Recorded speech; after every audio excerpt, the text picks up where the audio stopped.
Imaginez, vous êtes chez vous, enfin assis après une longue journée.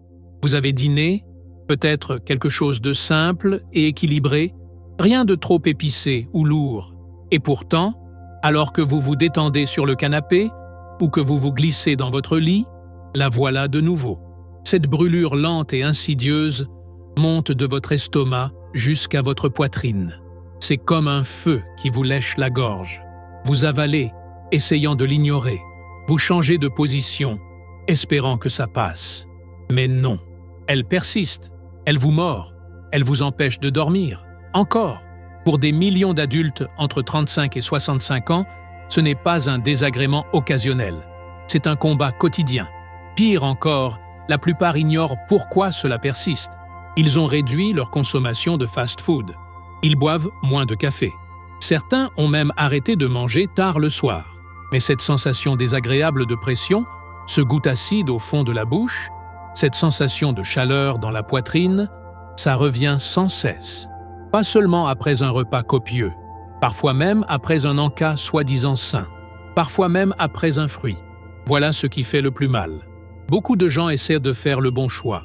Ils remplacent les desserts par des fruits. Ils boivent plus d'eau. Ils mangent sainement. Mais ils souffrent quand même. Et ils se culpabilisent. Ils pensent que c'est le stress, ou l'âge, ou la génétique. Et si ce n'était rien de tout cela? Et si ce n'était que ce qu'ils mangent pour être en meilleure santé qui les aggravait? C'est le revers cruel du reflux. Ce n'est pas toujours dû à la malbouffe ou à la suralimentation. Parfois, c'est la réaction de votre corps à des aliments dont on vous a toujours dit qu'ils étaient bons pour la santé. Ce bol de fraises fraîches, ce verre de jus d'orange du matin, cette tranche d'ananas après le dîner. Tout cela est magnifique, tout naturel. Tout cela peut être désastreux pour une personne sensible à l'acidité. Soyons réalistes. Il ne s'agit pas seulement de simples brûlures d'estomac. Le reflux peut vous saper l'énergie, perturber votre sommeil et même nuire à votre santé mentale. Il peut vous faire appréhender les repas. Il peut transformer des moments de joie en inconfort. Il peut vous réveiller au milieu de la nuit avec une sensation de brûlure à la gorge et un cœur qui s'emballe. Et si cela vous semble familier, vous n'êtes pas seul. Loin de là. Et c'est là que la plupart des gens se retrouvent bloqués. Ils vont à la pharmacie. Ils prennent un antiacide. Ça les soulage un moment. Puis ils reprennent leurs habitudes, jusqu'à ce que ça recommence. Et encore, et encore.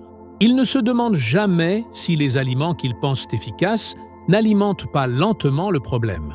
Ce n'est pas leur faute. Les conseils prodigués sont confus. Et souvent, il s'agit d'une solution universelle. Mais en réalité, le reflux acide est une affaire très personnelle. Votre corps a ses propres seuils, ses propres schémas, et il se fiche de savoir si un aliment est bio ou sain. Seule la réaction interne l'intéresse. Et c'est cette réaction qu'il nous faut comprendre. Parlons de ce qui se passe réellement dans votre corps. Lorsque vous mangez, votre estomac libère de l'acide pour aider à décomposer les aliments. Cet acide est censé rester dans l'estomac. Mais lorsque le muscle à la base de votre œsophage, appelé sphincter œsophagien inférieur, s'affaiblit ou se relâche trop, il laisse cet acide remonter. C'est le reflux. C'est le brûlement d'estomac. C'est cette sensation de brûlure qui vous coupe le souffle. Imaginez maintenant ajouter de l'huile sur le feu. Imaginez donner à votre estomac des aliments qui augmentent encore l'acidité ou des aliments qui affaiblissent encore plus ce muscle. C'est ce que certains fruits peuvent faire. Et la plupart des gens n'en ont aucune idée. Comment un aliment aussi frais et coloré peut-il être nocif? Mais votre corps ne se soucie pas des belles couleurs. Il se soucie de la chimie. Certains fruits sont très acides. D'autres sont fermentescibles. D'autres encore ont une digestion lente. Et pour un intestin sensible, c'est comme verser du jus de citron sur une coupure. Je vais vous donner un exemple. Suzanne, 52 ans, commençait chaque matin avec un verre d'eau tiède citronnée. Elle avait lu en ligne que cela aidait à détoxifier et à stimuler le métabolisme. Mais elle remarquait que ces matins étaient de plus en plus difficiles. Cette oppression thoracique, cette amertume dans la gorge. Elle pensait que c'était dû au stress. Mais après avoir changé sa routine matinale et supprimé l'eau citronnée, ses symptômes ont commencé à disparaître. Pas de médicaments, pas de régime complexe, juste un petit changement, mais efficace.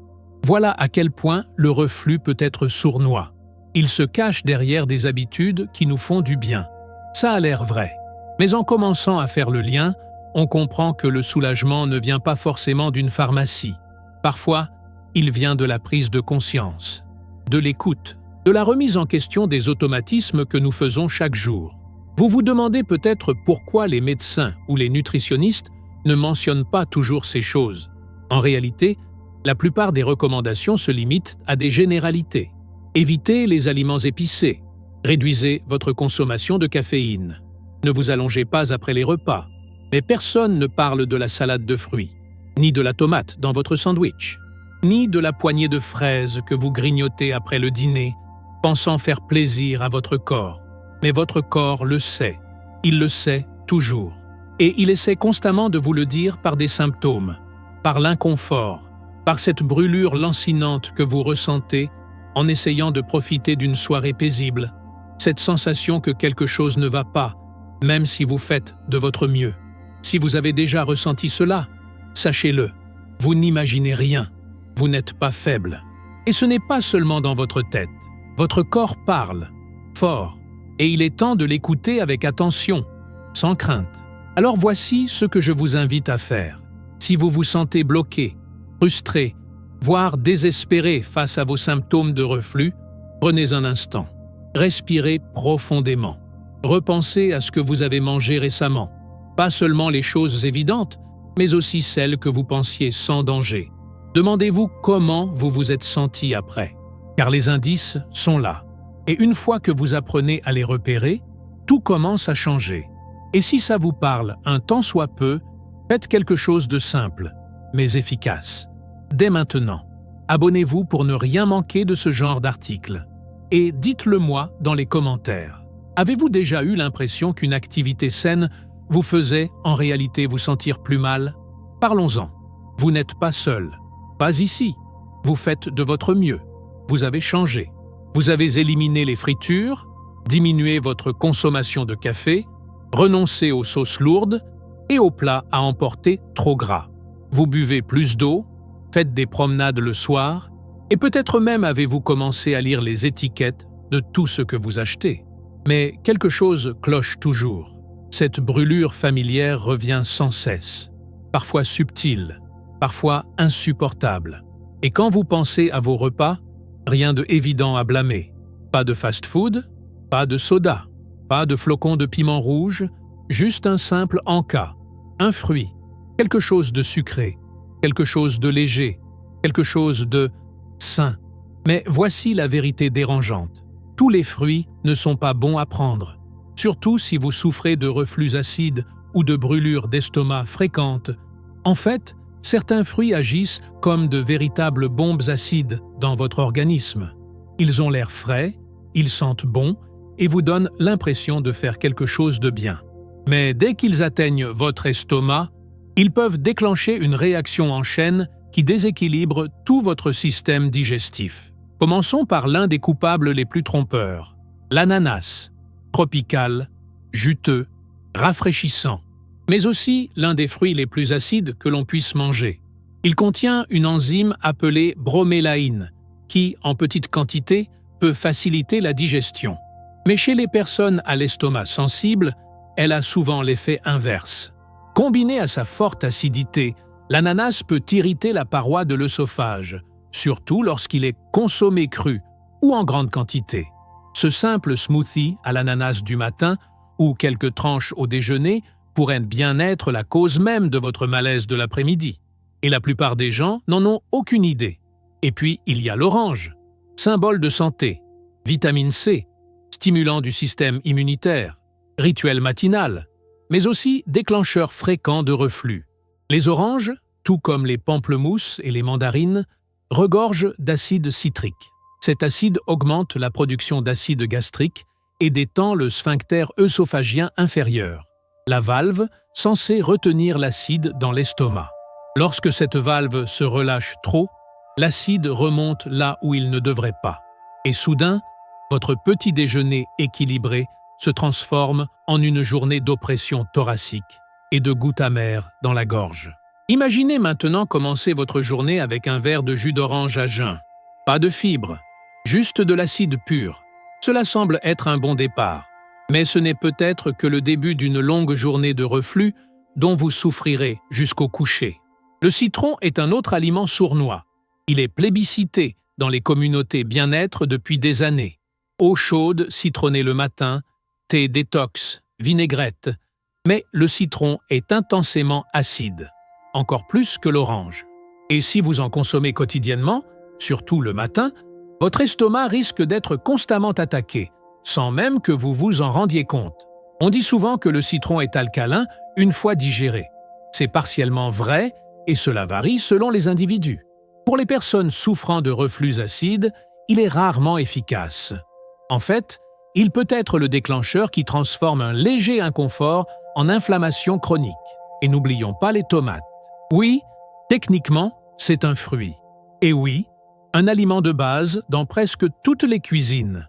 Pensez à la fréquence à laquelle vous en consommez, dans les sauces pour pâtes, dans les sandwichs, dans les soupes, même dans cette salade fraîche et saine. Mais les tomates sont très acides. Elles contiennent de l'acide citrique et de l'acide malique.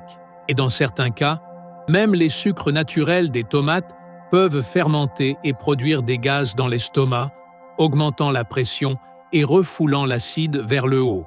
C'est pourquoi les spaghettis à la sauce marinara peuvent être délicieux à avaler, mais vous empêchent de dormir la nuit, vous retournant sans cesse et la poitrine brûlante.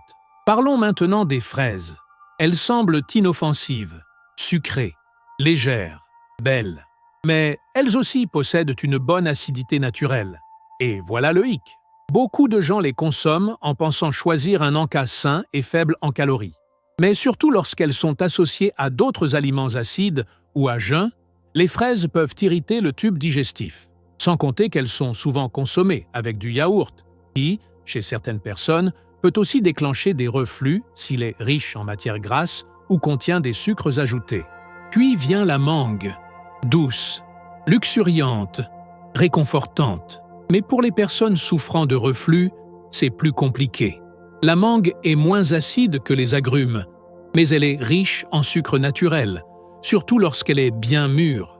Ces sucres peuvent fermenter dans l'estomac si la digestion est lente, créant des gaz et augmentant la pression. Cette pression exerce une pression sur le sphincter œsophagien inférieur et aggrave les symptômes de reflux. Un smoothie à la mangue l'après-midi peut sembler un régal, mais quelques heures plus tard, les ballonnements et les brûlures peuvent révéler une toute autre histoire. Et oui, même les bananes, le fruit sûr, le fruit bienveillant. Mais toutes les bananes ne se valent pas.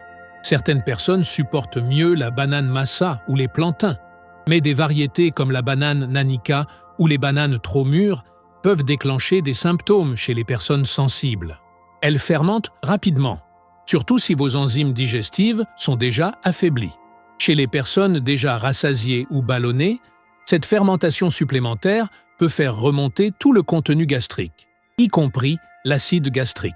Le plus difficile, c'est que ce sont les aliments auxquels on nous dit de faire confiance. On les voit dans les publicités, on les propose à nos enfants, on les conserve dans des bols sur le plan de travail. Mais en réalité, même les aliments naturels peuvent être nocifs s'ils ne correspondent pas aux besoins immédiats de notre corps. Et c'est là toute la clé. Il ne s'agit pas de classer les aliments comme bons ou mauvais. Il s'agit de comprendre ce que votre système digestif peut supporter dans son état actuel. Et lorsque votre système est enflammé, sensible ou en convalescence, certains fruits parfaitement adaptés à d'autres peuvent vous faire mal. Imaginez, vous êtes assis à votre bureau en milieu d'après-midi. Vous ressentez une légère oppression thoracique, un malaise sourd. Vous vous souvenez que votre déjeuner se résumait à un sandwich à la tomate et une coupe de fruits. Ça paraît innocent. Mais la tomate, associée peut-être à quelques fraises et au petit verre de jus d'orange que vous aviez bu plus tôt, a transformé votre estomac en machine à acidité. Vous prenez un antiacide, ça soulage un peu. Mais au dîner, le malaise revient. Non pas à cause du stress, non pas parce que vous avez trop mangé, mais parce que les ingrédients que vous avez choisis jouaient contre vous de l'intérieur. La plupart des gens ignorent le pouvoir de l'alimentation. Elle peut guérir, mais elle peut aussi déclencher des symptômes. Et en matière de reflux, ce ne sont pas toujours les aliments lourds et gras qui posent problème. Parfois, ce sont les petits détails, les ingrédients discrets, ceux qui se cachent derrière le mot « santé ». Et ce n'est pas grave si vous ne le saviez pas. La plupart des gens l'ignorent. Vous avez fait ce que vous pensiez être le mieux. Mais maintenant que vous voyez le schéma, vous pouvez commencer à apporter des changements qui vous aideront réellement. Des changements qui vous soulageront, qui permettront à votre corps de se calmer, qui vous permettront de savourer à nouveau vos repas sans craindre les conséquences. Si cela vous a ouvert les yeux ou vous a fait repenser vos choix alimentaires, prenez une seconde et abonnez-vous à la chaîne. Vous méritez de vous sentir bien, de manger en toute confiance et de ne plus vivre à la merci de vos symptômes. Partagez également votre histoire dans les commentaires. Vous êtes-vous déjà senti plus mal après avoir mangé quelque chose que vous pensiez sain? Votre expérience pourrait aider quelqu'un d'autre à faire le lien et à trouver enfin un soulagement. Ça commence doucement, un léger inconfort par-ci, une gorge irritée par-là, peut-être une toux persistante. Au début, on fait comme si de rien n'était. On pense que c'est juste le stress ou la météo. Mais, avec le temps, ça s'intensifie. La brûlure dans la poitrine devient plus fréquente. On commence à ressentir une étrange pression après les repas. On se réveille fatigué, même après une nuit de sommeil complète. On se surprend à se racler la gorge sans arrêt pendant les conversations. Quelque chose cloche et on le sent, même si personne d'autre ne le voit. Ce que beaucoup de gens ignorent, c'est que le reflux acide ne se résume pas toujours à des brûlures d'estomac. Il ne s'agit pas seulement de brûlures d'estomac. Il s'agit de ces effets invisibles qui se répercutent tout au long de la journée. Il s'agit de la façon dont le reflux commence à éroder discrètement votre énergie, la qualité de votre sommeil, votre lucidité et même votre bien-être émotionnel. Et plus on le laisse faire, plus il finit par sembler normal. C'est là que réside le véritable danger. Prenez un instant pour penser à vos nuits. Vous arrive-t-il de vous réveiller au petit matin avec un goût amer dans la bouche? Ou peut-être dormez-vous toute la nuit, mais vous vous réveillez épuisé, comme si vous n'aviez jamais vraiment dormi. C'est le reflux, pas le reflux intense qui vous brûle la poitrine, mais le reflux silencieux, celui qui monte silencieusement pendant votre sommeil.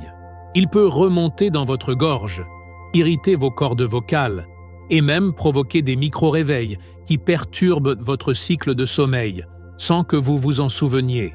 Vous vous réveillez fatigué et confus, sans savoir pourquoi, et cela ne s'arrête pas au lever du soleil. Tout au long de la journée, le reflux continue de laisser des traces.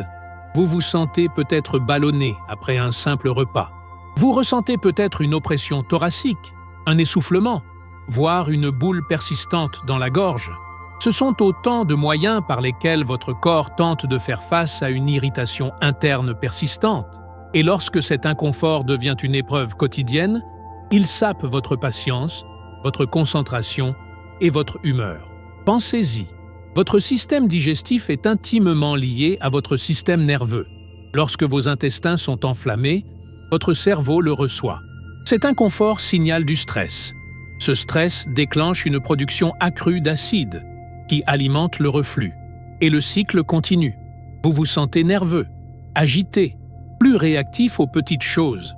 Vous pensez peut-être que vous passez simplement une semaine difficile. Mais, et si ce n'était pas votre emploi du temps qui vous épuise? Et si c'était votre estomac? Parlons maintenant des conséquences émotionnelles. Vivre avec un inconfort constant, même léger, vous épuise. Cela affecte votre façon d'être.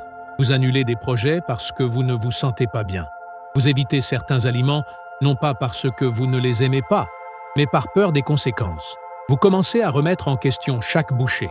Et pire encore, vous pourriez commencer à vous culpabiliser de ne pas pouvoir arranger les choses.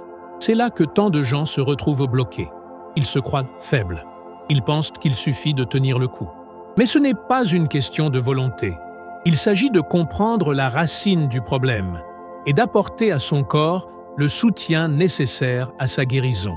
Le reflux n'est pas un défaut de caractère, c'est un signal, une réaction physique réelle à quelque chose que votre organisme essaie de traiter en vain. Et voici ce qui surprend beaucoup de gens. Le reflux peut ressembler à d'autres affections. Il peut provoquer des douleurs thoraciques qui évoquent un problème cardiaque. Il peut créer une pression qui évoque l'anxiété. Il peut entraîner des toux chroniques diagnostiqués à tort comme des allergies ou de l'asthme. Certaines personnes passent des mois, voire des années, à suivre les mauvais traitements, simplement parce que personne n'a fait le lien avec leur digestion. Imaginez, Daniel a 48 ans. Il commence à avoir une toux étrange tous les soirs. Sa voix est rauque au coucher. Il supprime les produits laitiers, pensant que c'est peut-être dû au mucus. Puis il consulte un médecin qui lui prescrit un inhalateur pour suspicion d'asthme. Rien ne s'améliore. Des semaines plus tard, il est adressé à un ORL qui constate une inflammation de la gorge. La cause ? Un reflux silencieux, non pas dû à la malbouffe, mais à son habitude de manger des tomates fraîches et des agrumes le soir. Ce genre d'histoire est plus courant qu'on ne le pense, et cela montre combien les symptômes du reflux peuvent être facilement mal compris ou ignorés. La fatigue, l'agitation, l'épuisement émotionnel. Au premier abord, ils ne signalent pas toujours un problème digestif, mais ils le sont. Et une fois que vous avez identifié le schéma, vous pouvez commencer à le modifier. Car le reflux n'affecte pas seulement votre corps. Il façonne votre quotidien. Il dicte votre alimentation, votre sommeil, vos interactions avec les autres. Il peut même affecter votre confiance en vous. Si vous avez déjà hésité à rire trop fort, à chanter, ou même à vous allonger sur le dos sans oreiller par peur de cette sensation de brûlure, vous savez déjà à quel point il peut vous contrôler. Et c'est là que la conscience devient force. Inutile de vivre en réaction. Vous pouvez vivre en réponse. Vous pouvez commencer à remarquer les déclencheurs subtils. Vous pouvez commencer à respecter les messages de votre corps au lieu de les ignorer. Car plus tôt vous reconnaîtrez ce qui se passe réellement, plus vite vous pourrez progresser progressivement vers un soulagement durable. Il ne s'agit pas de supprimer tous les fruits ou d'appréhender chaque bouchée. Il s'agit de reconnaître que certaines choses ne fonctionnent peut-être pas pour vous en ce moment, que votre corps réclame quelque chose de différent, quelque chose de plus calme, quelque chose de plus réconfortant. Et dès que vous commencez à répondre avec curiosité plutôt qu'avec frustration, tout bascule. Si vous vous êtes déjà dit « je ne me sens plus moi-même », prenez le temps de réfléchir. Ce n'est peut-être pas une question d'état d'esprit, d'âge ou d'emploi du temps. Peut-être que votre organisme est simplement fatigué. Peut-être est-il surmené par une lutte constante contre des aliments transformés qui ne lui conviennent pas. Et peut-être, juste peut-être, que ces symptômes apparemment anodins ou sans rapport entre eux font partie d'un tableau bien plus vaste que votre corps essaie de vous montrer depuis toujours.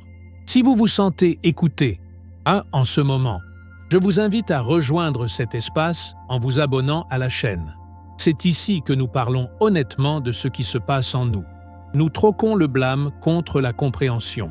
Et nous apprenons, un choix à la fois, à nous sentir à nouveau bien. Laissez un commentaire et dites-moi ce que votre corps essaie de vous dire. En partageant nos expériences, nous facilitons la guérison pour tous. Vous avez parcouru un long chemin. Si vous êtes arrivé jusqu'ici, cela signifie que vous ne cherchez pas seulement une solution miracle. Vous recherchez une véritable compréhension, des réponses qui transcendent les apparences. Vous êtes prêt à prendre soin de votre corps en vous appuyant sur la conscience et non sur la peur. Et c'est là que la guérison commence véritablement. Car une fois que vous avez reconnu ce qui vous a blessé, l'étape suivante consiste à savoir ce qui peut vous aider. Changeons de sujet maintenant. Vous savez déjà quels fruits peuvent aggraver le reflux. Mais qu'en est-il de ceux qui peuvent l'apaiser? Qu'en est-il des aliments qui agissent en synergie avec votre corps et non contre lui? Lorsque votre système digestif est enflammé, surchargé ou fatigué, des aliments adaptés peuvent agir comme un remède. Doux, guérisseur, enraciné. Ils ne se contenteront pas de vous combler, ils vous soutiendront. Commençons par l'une de nos héroïnes discrètes, la poire. Simple, tendre et souvent négligée. Faiblement acidifiée, la poire est riche en fibres. Ces fibres favorisent une digestion régulière, réduisant ainsi les risques de stagnation gastrique et de reflux acide. Contrairement aux agrumes, la poire ne stimule pas la production excessive d'acide. Elle est apaisante, surtout consommée crue, pelée et à température ambiante. Une poire coupée en tranches l'après-midi peut être bien plus qu'un simple encas. C'est un geste bienveillant. Et puis, il y a la banane, mais pas n'importe laquelle. Si les variétés courantes ne vous conviennent pas, essayez la banane massin ou les mini-bananes. Elles ont tendance à être moins fermentescibles et plus faciles à digérer. La banane recouvre également la paroi de l'estomac d'un film protecteur, ce qui peut soulager l'irritation et réduire les effets de l'acidité.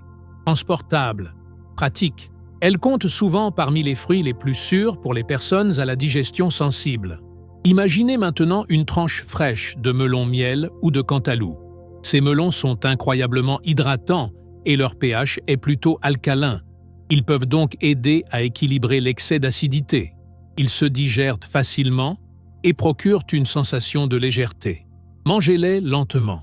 Laissez leur douceur naturelle se déployer, sans précipitation, car ralentir fait aussi partie de la guérison. La papaye est un autre aliment puissant et discret. Ce fruit tropical contient une enzyme appelée papaïne, qui favorise la décomposition des protéines. Votre estomac travaille donc moins. La papaye possède également des propriétés anti-inflammatoires, qui apaisent les intestins et favorisent une digestion plus fluide. Si vous avez déjà ressenti cette sensation de lourdeur après les repas, la papaye pourrait bien être le chaînon manquant. Mais l'alimentation ne se résume pas à des nutriments. C'est une question de contexte. C'est une question de timing. C'est comment et quand manger. Même les meilleurs aliments peuvent être désagréables s'ils sont consommés trop vite, trop tard ou sous l'effet du stress. Alors, pensez à vos rythmes. Mangez-vous à la va-vite? Mangez-vous tard le soir? Et vous allongez-vous juste après? Le reflux ne concerne pas seulement le contenu de l'assiette. Il dépend de l'environnement dans lequel elle évolue. Essayez ceci. Au lieu de manger des fruits à jeun, accompagnez-les d'une petite poignée de flocons d'avoine ou d'une cuillère de pudding au chia. L'association de fibres et d'enzymes naturelles ralentit la digestion. Moins de pression, moins d'acidité, plus d'équilibre. Et c'est précisément ce dont votre corps a besoin. L'hydratation est également importante. Mais il ne s'agit pas seulement de boire plus d'eau. Il s'agit aussi de la façon dont on la boit. Évitez d'avaler de grandes quantités d'eau pendant les repas. Privilégiez plutôt les petites gorgées tout au long de la journée. L'idéal est de boire à température ambiante. Les boissons froides peuvent contracter les muscles du tube digestif et rendre la digestion plus difficile. De petits changements comme ceux-ci s'accumulent et font toute la différence. Parlons aussi de la posture. Cela paraît simple, mais on l'oublie souvent. S'asseoir bien droit après les repas. Attendre au moins 2 à 3 heures avant de s'allonger. Surélever légèrement la tête de son lit en cas de reflux nocturne.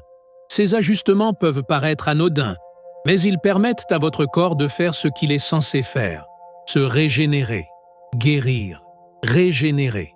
Et si cela vous semble beaucoup, respirez un peu. Vous n'avez pas besoin de tout changer d'un coup. Vous n'êtes pas là pour la perfection.